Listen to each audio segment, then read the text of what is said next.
Dane had made a lot of mistakes in his life. Smuggling contraband past border patrols, sure. Taking high-risk jobs for low-pay clients, plenty of times. Gambling away his last credits on a rigged station game, more than once. But accidentally ordering a bride? That was a first. The problem started 3 weeks ago when he was rushing through a supply request from an outdated trade hub near the edges of Zeradan space. His ship, the Rusthawk, wasn't in the best condition and he'd been pushing its reactor beyond safe levels. He needed parts, badly. But the station's trade interface was decades out of date, full of mistranslations and glitchy automation. It was a mess of overlapping menus, bad localization, and worst of all, bundled orders. What he had meant to purchase was a multi-purpose maintenance drone. The interface, however, had listed it under a vague category labeled Support Unit. Adaptive, high compatibility, fully responsive. A bit strange, but Dane had assumed it was just poor translation. What he had actually purchased was a woman. And not just any woman, a Vasheri. They weren't common in human territories. A rare, secretive species, most often seen as diplomats, spies, or, more disturbingly, property. The Vasheri were prized for their intelligence, their agility, their ability to manipulate emotions with alarming precision, and for that reason, their people had spent centuries being captured and sold. Dane wasn't an expert on their history, but he'd heard rumors. The Vashari had once been a fiercely independent people, warriors and scholars who had thrived in the jungles of their homeworld, Kalor. Then the syndicates had come, the massive corporate empires that controlled the trade of ships, weapons, and apparently people. Rely was a product of that system. And now, thanks to a stupid bureaucratic arrow, she was his. She stepped off the transport pod with a grace that made his pulse tighten.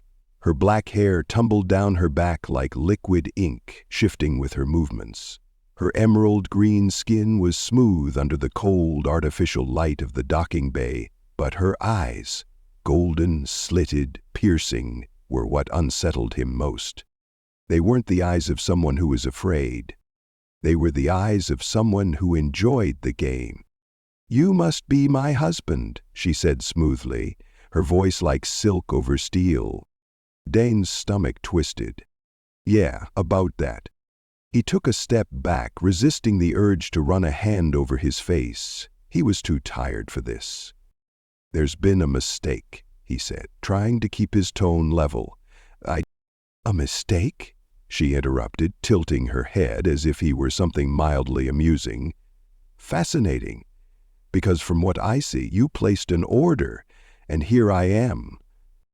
Dane clenched his jaw. Damn syndicate fine print. He had spent the last few hours fighting the automated system, but every time he tried to issue a return request, the same response flashed on the terminal. No refunds, no cancellations, no transfers. He had even tried contacting a live representative, only to receive a thinly veiled threat about breaching contract agreements. If he abandoned the order, he wouldn't just lose his deposit, he'd owe 5 times the original cost in penalties. Which, considering his financial situation, was not an option. Dane exhaled sharply, crossing his arms. "Look, I don't want to own anyone. I don't—" Rely laughed, a soft, knowing sound. "Own," she echoed, amusement flickering in her golden eyes. "Oh, Tiger, you have this all wrong." She took a slow step forward, and Dane forced himself to hold his ground. "You're not the one in control here." A shiver ran down his spine. Not fear, exactly. Something else. Something dangerous. "Okay," he said carefully. "Then what exactly are you doing here?" "Well," she mused, tapping a clawed fingertip against her lower lip, "according to syndicate contract law, I'm your designated bond mate, which in human terms means I'm your wife." Dane almost choked. He ran a hand through his hair, muttering a curse. "Great! That's just fantastic. You don't seem pleased." Gee, I wonder why. Relay smiled, sharp and knowing. There were 100 different things Dane should have done. He could have left her on the station to let the syndicate sort it out. He could have contacted an independent legal arbitrator, tried to fight the contract on a technicality. He could have walked away and never looked back. Instead, he stood there, looking at her, this impossibly calm, dangerously beautiful woman who seemed entirely too amused by his predicament. And then he made the second dumbest decision of the day. He brought her onto his ship. The airlock sealed behind them with a quiet hiss. The Rusthawk wasn't a luxury vessel, far from it. The corridors were narrow and worn, the lighting flickering in places he hadn't had time to fix. The engine hummed with the low, steady thrum of a ship held together more by stubbornness than good engineering. Relay walked through it like she belonged there. Dane watched her warily, running through every possible scenario in his head. Maybe she'd leave at the next station. Maybe she'd find some other poor idiot to latch onto and disappear from his life. Maybe this would all resolve itself. But something about the way she moved, the way she seemed utterly unbothered by her situation, set off alarms in his head. She wasn't scared. She wasn't confused. She wasn't even angry. She was playing. And Dane? He had a feeling he was already losing. Dane had spent most of his life alone. He liked it that way. Solitude was predictable. It didn't steal your rations. It didn't mess with your ship's systems. And it definitely didn't smirk at you while causing absolute chaos. Unfortunately, solitude had just been violently replaced by Relay. It had been less than 24 hours since he'd brought her onto the Rusthawk, and Dane was already regretting every decision that had led him to this point. The ship might not have been state-of-the-art, but it was his. He knew every inch of it, every quirk of its aging systems, every unreliable panel that needed a firm smack to start working. And now there was a 6-foot-tall green menace treating it like her personal playground. Dane had spent the morning trying to focus on his work, prepping cargo manifests, double-checking the fuel levels, making sure his autopilot wasn't about to dump them into the nearest sun. Meanwhile, Relay had spent the morning making his life a living hell. It started small. She'd wandered into the cockpit, completely ignoring the fact that it was the one place he'd hoped she wouldn't go. She'd perched herself in the co-pilot's chair, stretching out like a lazy cat, watching him with that unreadable golden gaze. "You do all this yourself?" she asked, idly tapping her claws against the console. Dane didn't bother looking at her. "Yeah, it's my ship." Relay hummed, seemingly unimpressed. "Seems like a lot of work for one person." "It is. Maybe you should let me help." That made him pause. Slowly, he turned his head to look at her. "I don't think so." "Well, not?" "Because," Dane said, carefully adjusting a control, "I don't trust you." That earned him a smirk. Smart man. For a moment, he thought she'd drop it. She didn't. While he tried to ignore her presence and focus, Relay made herself at home. First, she started flipping switches on the co-pilot's console, not actually doing anything, just watching him to see if he'd react. Then she found the comm system, and that's when things got worse. Dane had an open communication channel with one of his regular trade clients, a 4-armed Trilvian merchant named Husk. The job was supposed to be simple: deliver a shipment of power cells, get paid, move on. But before Dane could respond to Husk's call, Relay leaned forward, pressed the transmission button, and purred into the mic. "My husband is very skilled with his hands." Dane nearly died on the spot. There was a long silence on the other end. Then Husk's voice crackled through the speakers. "Oh, I did not realize you had bonded." Dane lunged for the controls, cutting the transmission before Husk could say anything else. Then, slowly, very slowly, he turned to face Relay. "What?" he said, his voice tight. "The hell was that?" Relay blinked innocently. What? My husband is very skilled with his hands? Dane repeated, voice rising. She tilted her head, looking entirely too pleased with herself. It's true, isn't it? You keep this ship running all by yourself. That takes skill. Dane pinched the bridge of his nose, exhaling deeply. Do not touch the comms. But it's so boring in here, she complained, stretching again. Then find something else to do. Oh, like what? Like... He cut himself off, suddenly wary. No, that was a trap. If he told her to entertain herself, she'd absolutely do it, in a way that would make his life miserable. Too late. Relay gave him a slow, dangerous grin. Then, without breaking eye contact, she reached over and shut off the ship's gravity. Dane's stomach plummeted as he immediately floated up from his chair. Relay! He barked, grabbing at a nearby handrail. Relay, completely unbothered, drifted gracefully, flipping upside down in the air. Oops, she said, voice dripping with fake innocence. My claws must have slipped. Dane gritted his teeth, cursing in every language he knew as he fought his way back to the controls. He slammed the gravity system back online and they both dropped, Relay landing effortlessly, Dane hitting the floor with a solid thud. He groaned, staring at the ceiling. I am going to kill you. You'd miss me, she said smugly, stepping over him. Dane dragged himself up, exasperated beyond belief. I swear to every god in this damn galaxy, if you touch one more... The ship's alarms blared. Dane's heart stopped. Relay raised an eyebrow. That wasn't me. Dane's stomach twisted as he scrambled for the control panel. A red warning flashed across the screen. Navigation failure. What the hell? Dane muttered, flipping through diagnostics. The ship's autopilot had completely reset, leaving them drifting. No course, no destination, just floating. It took him all of 5 seconds to realize what had happened. You reprogrammed the route, he said slowly, a horrible certainty settling in his gut. Relay yawned. Did I? Dane whipped around to glare at her. Where did you send us? Nowhere dangerous, she assured him, just a slight detour. Dane scanned the new coordinates and immediately felt his stomach drop. Oh, you have got to be kidding me, he muttered. They were headed straight for the Zakar Belt, a region known for rogue asteroid fields, black market traders, and pirate activity. Dane turned to Relay, jaw clenched so tight it hurt. You are an actual menace.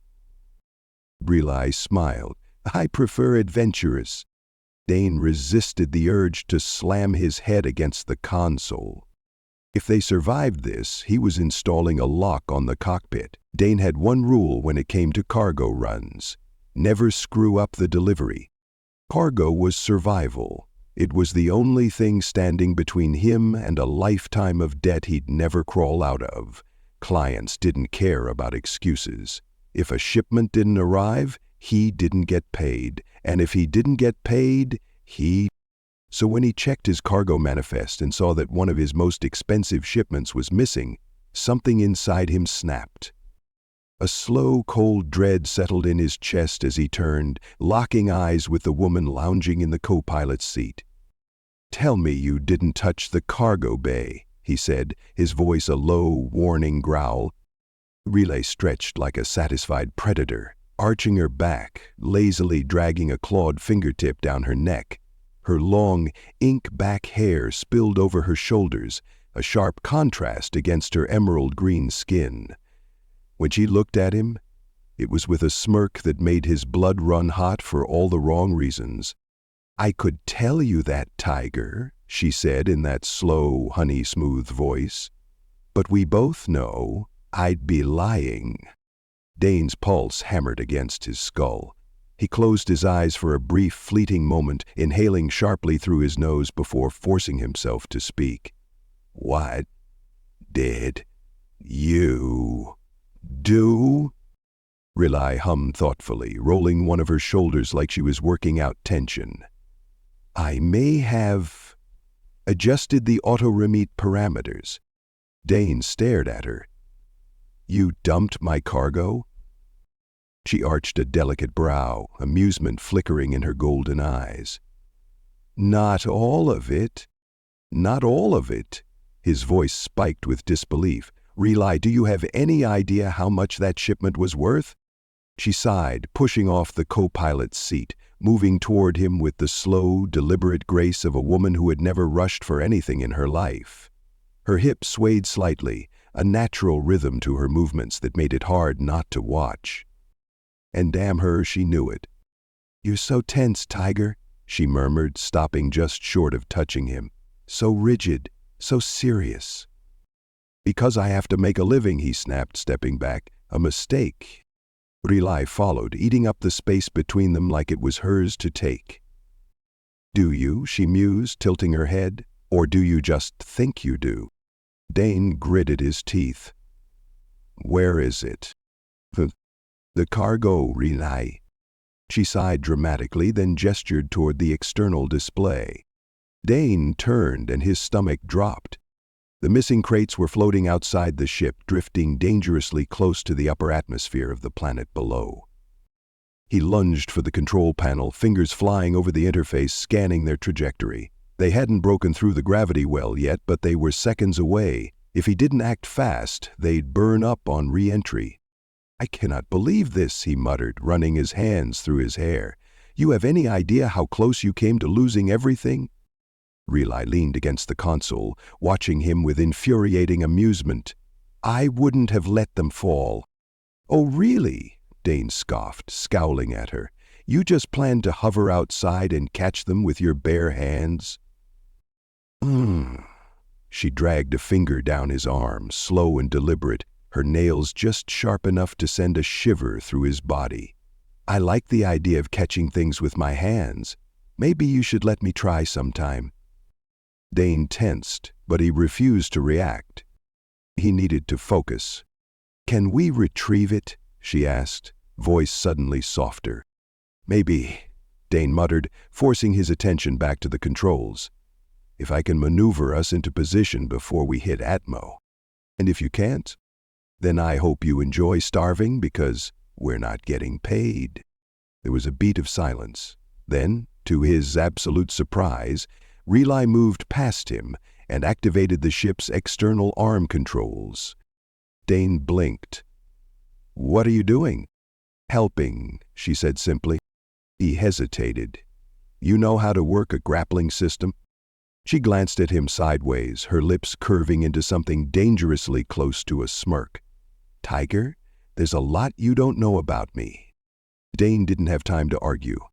He focused on piloting, aligning the ship inch by inch, fighting against the slow pull of gravity. The cargo was slipping lower, barely within range. One shot. They had one shot. Relay's clawed fingers danced over the controls with precise, practiced ease. The grappling arms extended, metallic claws locking onto the crates. Dane held his breath. A second passed, then another.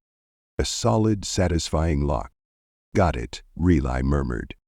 Dane exhaled, dragging a hand down his face. "I cannot believe that worked." She turned to him, looking far too pleased with herself. "Was there ever any doubt?" "Yes," he said flatly, "so much doubt." She laughed, and for the first time it wasn't teasing, it was genuine. It threw him off balance.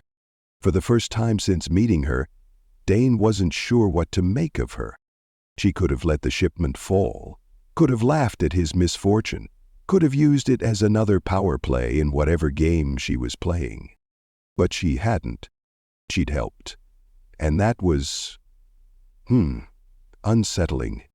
Dane leaned back against the console, crossing his arms. "All right, you win. How the hell did you know how to do that?" Relay tilted her head, golden eyes gleaming.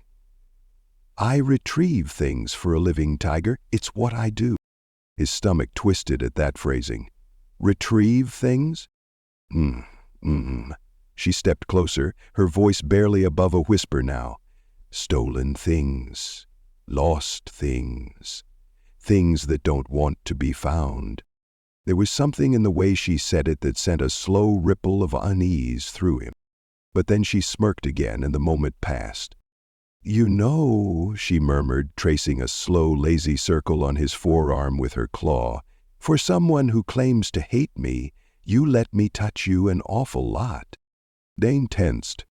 Relai leaned in, just enough that he could feel the warmth of her breath against his jaw. "You're not throwing me out of an airlock anytime soon, are you, Tiger?" She was teasing, pushing him, testing him. And damn it, it was working. 'Cause he should have gotten rid of her by now. He should have walked away, should have left her at the last station or the one before that, should done something, anything to break this ridiculous contract. But he... And for the first time he wondered why. The first warning came as a low, insistent beep on the ship's console. Dane barely had a second to process it before the alarm blared to life, the red glow of the proximity alert flashing across the cockpit. Incoming vessel detected. His stomach dropped. He slammed a hand against the controls, pulling up the external scanners. A fast-approaching silhouette emerged from the black void. Small, sleek, built for speed. No official transponder. No markings. "Pirates." "Relay," he called sharply. She was still standing by the cargo bay railing, arms crossed, watching him with an expression that was far too calm for a woman about to get them both killed. "Trouble, Tiger?" she purred. Dane gritted his teeth. Shields up, now. She didn't hesitate. That alone told him how serious this was. Relai might have spent the last few days testing his patience, pushing him, playing her games, but the moment real danger arrived, she moved. The shields hummed to life, a thin shimmer of blue energy coating the ship's hull. It wouldn't hold against sustained fire, but it might buy them a few minutes. "Unidentified vessel," a distorted voice crackled through the comms. "Power down and prepare to be boarded." Dane's grip tightened on the controls. He knew how this worked. They wouldn't negotiate. Pirates didn't just want his cargo. They wanted everything. His fuel, his ship's systems, and if they thought they could get a ransom for Relay. No. Dane pushed the thrusters to maximum burn. The ship lurched forward, engines roaring as he dove toward the nearest asteroid field. The stars around them blurred as they accelerated, but the pirate ship matched their speed, gaining fast. Relay moved to the weapons console, her golden eyes sharp. "They're going to fire." "Not if I get us into the rocks first," Dane muttered. "You sure about that?" "Not even a little." A flash of blue energy streaked past the cockpit. The first shot missed. The second did not. A violent impact rocked the ship, sending Dane slamming forward into the controls. The hull groaned under the pressure, warning lights flaring across the display. Shields at 46%. "They're trying to disable us," Relay said, hands flying over the weapons console. "Yeah, well, they're doing a damn good job," Dane growled. The asteroid field loomed ahead, jagged and unpredictable. It was suicide to go in at these speeds, but slowing down meant getting ripped apart. "Tiger," Relay murmured. Dane didn't look at her. "What?" She leaned in closer, her breath warm against his jaw. "Let me handle the guns." His fingers tightened on the throttle. "You know how to fire plasma turrets?" Her lips curved into something wickedly dangerous. "I know how to hit things." Dane cursed under his breath, but pulled his hands away from the weapons control. "Fine. Don't miss." The moment he let go, Relay moved. She took the seat beside him, legs crossing gracefully, fingers dancing over the targeting system like she'd done it 1,000 times before. And then she fired. The first shot grazed the pirate ship's wing, forcing them to veer off course. The second hit dead center. A small explosion rippled across their hull. The pirates didn't slow down, but now they were wary. "Not bad," Dane muttered, dodging between two massive asteroids. "Try not to hit the rocks while you're at it." "No promises," she purred. Dane barely had time to curse before the pirate ship opened fire again. A direct hit slammed into their rear thrusters. The ship shuddered violently. The controls flickered under his hands. They were losing power. We can't outrun them, Relay said. You need to lose them another way. Dane's mind raced. The asteroid field was dense, full of debris, small gravity pockets, and hiding places. If he could time it right. Hold on, he warned. And then he killed the engines. The sudden loss of thrust sent the ship spiraling, momentum carrying them forward in freefall. Dangerous, Relay said, voice sharp now. Trust me. The pirate ship shot past them, expecting resistance. Dane counted. 1, 2, and then he punched the engines back on. The ship lurched, and Dane threw them into a hard roll, weaving dangerously between the asteroids. The pirate ship tried to follow, but they were too fast. One wrong turn, one miscalculation, and the pirates slammed straight into a massive chunk of rock. The explosion lit up the void. Dane exhaled sharply, fingers loosening on the controls as the shaking finally stilled. Silence settled over the cockpit. Then, a low, breathless laugh. Dane turned his head just in time to see Relay grinning. "Not bad, Tiger," she murmured, voice silk-smooth with something dangerous underneath. "Not bad at all." He let out a slow breath, heartbeat still pounding in his ears. "You could sound a little more concerned. We almost died." "Almost," she echoed. "But you don't strike me as the type to die easily." Dane turned back to the console, muttering, "Could have fooled me." Relay shifted, standing from her seat. Then, without warning, she leaned down, placing her hands on either side of his chair, caging him in. Dane went completely still. Her golden eyes flickered, taking him in. "You're shaking, Tiger." "Adrenaline," he muttered.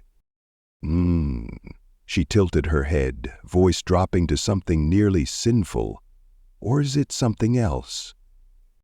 His pulse spiked before he could stop it. She smirked. "Relax," she murmured, trailing a single claw lightly along his arm. "I don't bite." She let the silence stretch before leaning closer. "Unless you ask nicely." Dane jerked away, scowling.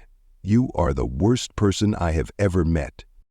Relay laughed, soft and amused, stepping back gracefully. "And yet," she said, turning toward the exit, "you still haven't thrown me out of an airlock." Dane watched her disappear down the corridor, heart still hammering.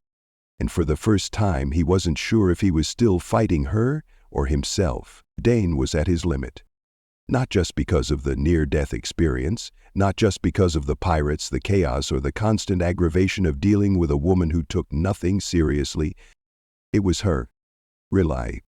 The way she moved through his ship like she belonged there. The way her golden eyes gleamed with amusement and something darker every time she pushed him. The way her voice, all velvet and honeyed danger, wrapped around him like she could see right through him. He could handle enemies, he could handle debt, bad jobs, and the endless grind of survival. But he couldn't handle her. And she knew it. She knew it. The air between them had been thick since the escape. The adrenaline hadn't faded, and neither had the tension. She had leaned too close, touched him too much. And Dane had let her. That was the part that unnerved him the most. Now, as he stood in the dimly lit confines of the ship's engine bay, pretending to fix a system that didn't need fixing, he was trying, desperately, to shove the thought of her out of his mind. It wasn't working, because he felt her before he saw her. A slow prickle of awareness ran down his spine as the quiet hum of the ship's systems was interrupted by the softest of footsteps. He didn't turn. Didn't have to. "Hiding from me, Tiger?" Her voice was low, knowing. Dane exhaled sharply, gripping the edge of the console as she moved behind him. "Not hiding," he muttered. "Working." Relay's nails grazed the back of his shoulder, feather light. "You do that a lot. Work, fix things, tinker." He was closer now, close enough that he could feel the warmth of her body at his back. His pulse kicked up. "That's how ships stay in the sky," he said, voice tight. "And yet," Relay murmured, her fingers sliding down his arm, slow and deliberate. "You seem more off balance than ever." Dane swallowed hard. She was toying with him, he knew that. He'd known it since the moment she'd stepped onto his ship. Rely liked the chase. She liked to see how far she could push him, how much tension she could wind into him before he snapped. But this wasn't just a game anymore. It had been inevitable, really. He'd spent days pressing against his control, unraveling it strand by strand. The way she talked to him, the way she looked at him, like he was the puzzle she couldn't wait to solve. And now she had pinned him against his own damn ship, and he was dangerously close to giving in. Realiz's breath ghosted over his ear. "Tell me something, Tiger." Dane finally turned. A mistake. Because she was right there, looking up at him with that infuriatingly knowing expression. His back hit the console as she took another step forward, trapping him between steel and her. "Why do you fight it so much?" she whispered, tilting her head. Dane's jaw tensed. "Fight what?" Realiz's clawed fingers traced the edge of his jaw, tilting his face slightly, like she was studying him. The heat between them was undeniable. She could feel it. He could feel it. And Dane, for all his resistance, for all his stubborn denial, was done pretending it wasn't there. His hands moved before his brain caught up, gripping her waist, pulling her flush against him. Realiz's breath hitched, but she didn't pull away.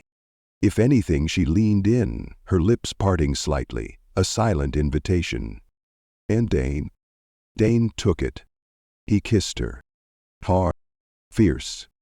The moment their lips met, the tension between them snapped like a live wire. Realize sighed against his mouth, her fingers sliding into his hair, gripping tight. She kissed him like she had already won this battle, like she had always known he would give in. And maybe she had. But right now, Dane didn't care. Because she tasted like warmth and wildfire, like trouble he should run from, but never would. Her claws dug into his shoulders, a sharp reminder of what she was. Something dangerous, something untamed, something he could never own but might never escape. Dane deepened the kiss, pouring every ounce of frustration, tension, and longing into it. And Rely, she let him. She met him stroke for stroke, fire for fire, until the only thing left between them was heat and breath and the undeniable fact that this was happening, that it had always been leading to this. When he finally pulled back, both of them breathing hard, Rely laughed softly. "Finally," she murmured, her thumb tracing his lower lip. "I was beginning to think you had more self-control than I gave you credit for." Dane's fingers tightened on her waist. "And I was beginning to think you'd eventually stop pushing." She grinned. "You should know better by now, Tiger."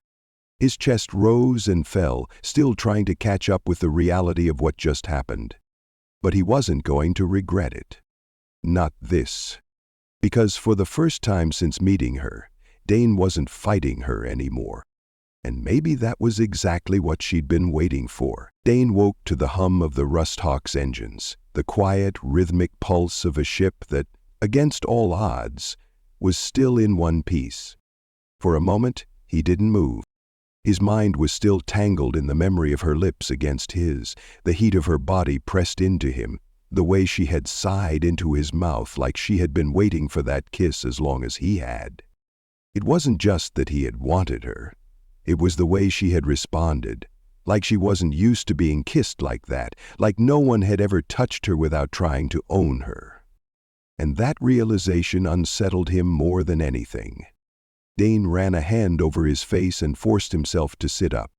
Rely wasn't beside him. Not surprising. She was never where he expected her to be. With a sigh, he pushed himself off the cot and made his way toward the cockpit. He found her exactly where he should have guessed, in his chair, feet propped up on the console, staring out into the vast, endless black of space. She didn't turn when he entered, but he felt the shift in the air, the way she was immediately aware of him. "Stealing my chair now," he muttered, leaning against the doorway. Realize's lips curved. You weren't using it. Dane crossed his arms, watching her. What are you doing? Thinking.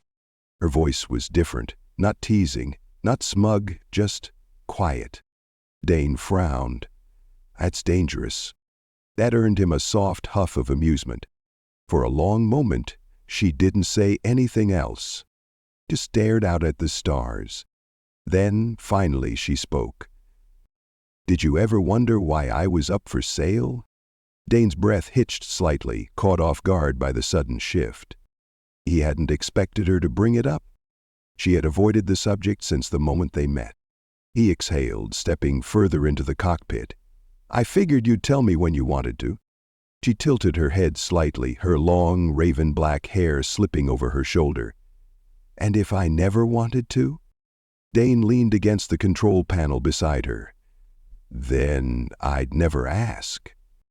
She studied him for a moment, golden eyes searching his face. Then she turned away. I wasn't born into some noble Vishari house, she murmured.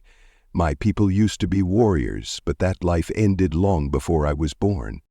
Her voice was strangely devoid of emotion, but Dane could hear the weight behind the words. He stayed quiet, letting her speak. I was raised in a syndicate facility, she continued. They called it a training center. What they meant was a prison. A chill ran down his spine. He had heard stories, rumors, syndicate trafficking rings, children raised in captivity, trained for whatever role would make the most money. Some were turned into servants, spies, assassins. Others were sold to the highest bidder. Dane's fingers tightened against the panel. I was useful, Relay said, voice quieter now. Fast, smart. I learned to fly before I was strong enough to lift a weapon, and when I was strong enough, they taught me how to fight. She lifted a hand, studying her claws absently. Some of us were lucky, she murmured. If you were valuable enough, they trained you. If you weren't, you didn't last long. Dane felt something dark twist in his gut. How did you escape? Relay smiled, but it wasn't a real smile. I killed my trainer, she said simply. Stole a ship, never looked back. She said it like it was nothing, like it wasn't the defining moment of her life. But Dane wasn't fooled. He watched her, waiting. After a long silence, she exhaled. You want to know the funny part? She asked. I fought my entire life for freedom. Did things I don't regret, but probably should. And then I wake up one day and find out that, apparently, I belong to you. Her lips curled, but there was no humor in it. That's irony, isn't it, Tiger? Dane felt his chest tighten. He had spent days resenting the contract, the ridiculous fine print that had dumped her into his life. But for her, it was worse. You don't belong to me, he said quietly. You never did. Relay's fingers drummed against the console. That's what makes you different. Her voice was softer now, almost thoughtful. Dane turned toward her fully, watching the way she studied him like he was something she couldn't quite figure out. And then, before he could think better of it, he reached out. Not to trap her, not to claim her. Just a simple, quiet gesture. His hand brushed her cheek, fingers trailing down her jaw. Relay went still. For once, there was no teasing smirk, no sly remark. Just a quiet, uncertain tension. She swallowed. What are you doing, Tiger? Trying to remind you, Dane murmured, his thumb skimming along her lower lip, that you don't have to run anymore. Her breath hitched. For a moment, he thought she might pull away. Instead, she leaned into him. And Dane, to stupid, reckless Dane, closed the distance between them. The kiss was gentler this time, softer, but no less consuming. Relay sighed into his mouth, a quiet, breathless sound that sent a sharp current of heat straight through him. Her hands slid higher, skimming over his chest, her fingers curling into the fabric of his shirt before slipping underneath. Dane sucked in a breath. his muscles tightening as her nails dragged lightly along his skin. She was exploring him, slow and deliberate, like she wanted to memorize every inch of him with her touch. And it was ruining him. Dane had never been the type to lose control. He had spent his life calculating risk, avoiding complications, keeping himself at arm's length. But Relay was not an arm's length kind of woman. She was fire, untamed and unapologetic, and right now she was pressing him against the cockpit console, owning the moment in the way she always did. Except this time, it wasn't a game. This time, she was letting him see something real. Her golden eyes were dark with hunger, but there was something else there too. Something raw, something unspoken. She had spent her life fighting for control. And yet right now, she was giving it to him. Dane's breath came rough and uneven as Relay shifted, swinging one leg over his hips, straddling him with the kind of unhurried confidence that made his head spin. She settled against him, warm and impossibly close, her hands braced on his shoulders. For a moment, neither of them moved. The air between them hummed with something electric, charged and waiting to ignite. Then, slowly, she leaned in, her lips grazing the corner of his mouth, not quite a kiss, just a tease, a whispered promise of something inevitable. "You're tense, Tiger," she murmured, her voice silken and knowing. "Relax." Dane huffed out a breath, half a laugh, half a curse. "You're on top of me. How exactly am I supposed to relax?" Brûlé smiled, tilting her head, her fingers tracing slow, lazy patterns along his collarbone. "You could start by touching me back." Dane's hands, which had been gripping the edge of the console like it was his only tether to reality, finally moved. He slid them up her thighs, over the soft curve of her waist, the smooth expanse of her back. She was warmer than he expected, her skin like heated silk beneath his fingertips. Relay shivered slightly, her breath hitching as his hands tightened on her hips. She liked that. Dane filed the knowledge away for later. Right now, he was too focused on the way she was shifting against him, pressing closer, the way her nails dug in just slightly as she kissed him again, deeper this time, slower. She tasted like something dangerous and addictive, something he already knew he wouldn't be able to quit.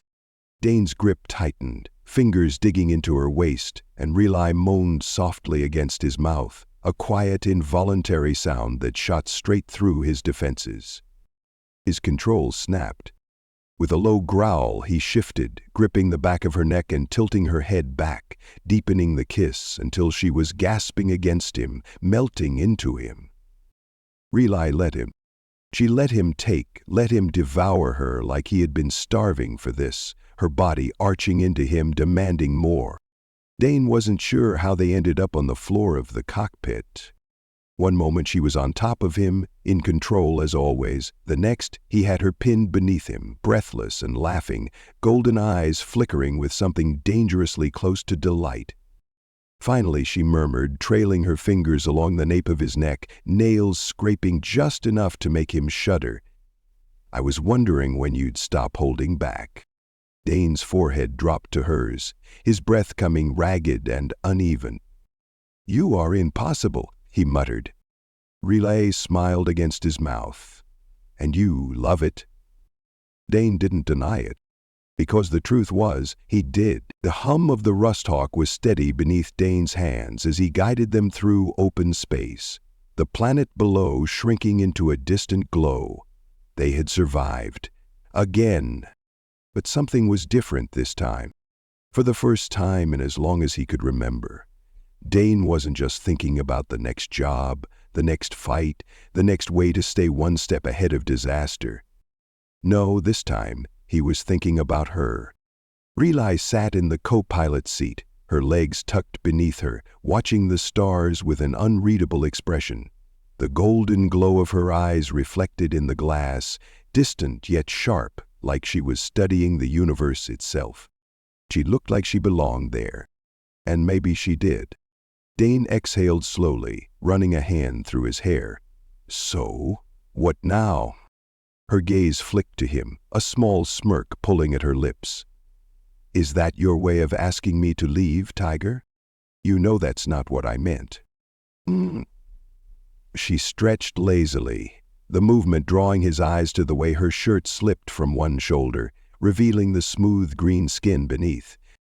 Dane clenched his jaw and forced himself to focus on the controls. We could go anywhere, he said, glancing at the nav system. You ever thought about that? Not just running, not just surviving, actually choosing where you want to be? Riley was quiet for a long moment. Then, finally, in a voice lower and softer than before, she said, I never had that choice before. Dane turned to her fully, studying her face. She wasn't looking at him. She was looking at the stars. Not with wonder, not with longing, with hesitation. It hit him then. This was new for her. She had spent her entire life running, surviving, taking what she could before the universe could take from her first. The idea of choosing something for herself, of having a future that wasn't just about escape, that was terrifying. Dane swallowed. You do now. At that, Riley finally met his eyes. And for the first time since he'd met her, there was no teasing challenge, no smirk, no guarded amusement. There was just her. She studied him like she wasn't sure if he was real, like she wasn't sure how to believe him. Slowly, Dane reached for her. Not to claim, not to demand, just a simple, quiet gesture. His fingers brushed along her jaw, tracing the curve of her cheek before tilting her face toward him. She didn't pull away. If anything, she leaned into his touch. Her lips parted slightly, a slow breath escaping her, not out of frustration or exasperation, but something else entirely. What are you doing, Tiger? She murmured. Trying to remind you, Dane said, his thumb skimming along her lower lip, that you don't have to run anymore.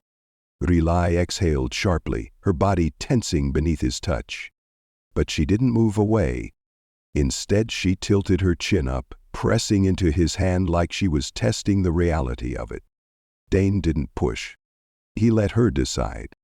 And after a long, heavy pause, she kissed him. It wasn't rushed, wasn't desperate. It was slow, deliberate, unshaken. A choice. Dane let out a quiet breath, pulling her closer, his fingers sliding into her hair, his grip tightening as he deepened the kiss.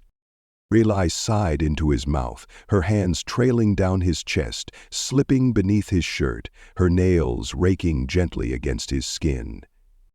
She was exploring him again, mapping every inch of him like she wanted to memorize him. Dane groaned, breaking the kiss just enough to rest his forehead against hers, his breath uneven, his pulse hammering. You're dangerous, he muttered. Riley laughed softly, her fingers still tracing slow, lazy patterns along his stomach. And yet, you're still here. Dane pulled back just enough to look at her, and what he saw nearly knocked the air from his lungs. Because for the first time she wasn't hiding. Not behind teasing smirks, not behind playful deflections. She was just Riley. I'm still here, he echoed, voice quieter now. A statement, a promise. Her lips curved, but it wasn't playful this time. It was something softer. Something real. Dane exhaled sharply, running a hand down his face. All right, tell me something. If you could go anywhere at all, where would it be? Riley hesitated, golden eyes flickering. And then, after a long moment, she said, I don't know. Dane nodded, thoughtful. Then let's find out together. Riley blinked, caught off guard. Just like that? Just like that. She studied him for a long time, and for once, Dane let her. Then slowly she smiled. All right, Tiger, she murmured. Set a course. Let's see where this takes us. Dane smirked, turning back to the controls. For the first time in a long, long time, he wasn't just flying toward the next job. He was flying toward a future. And that was worth everything.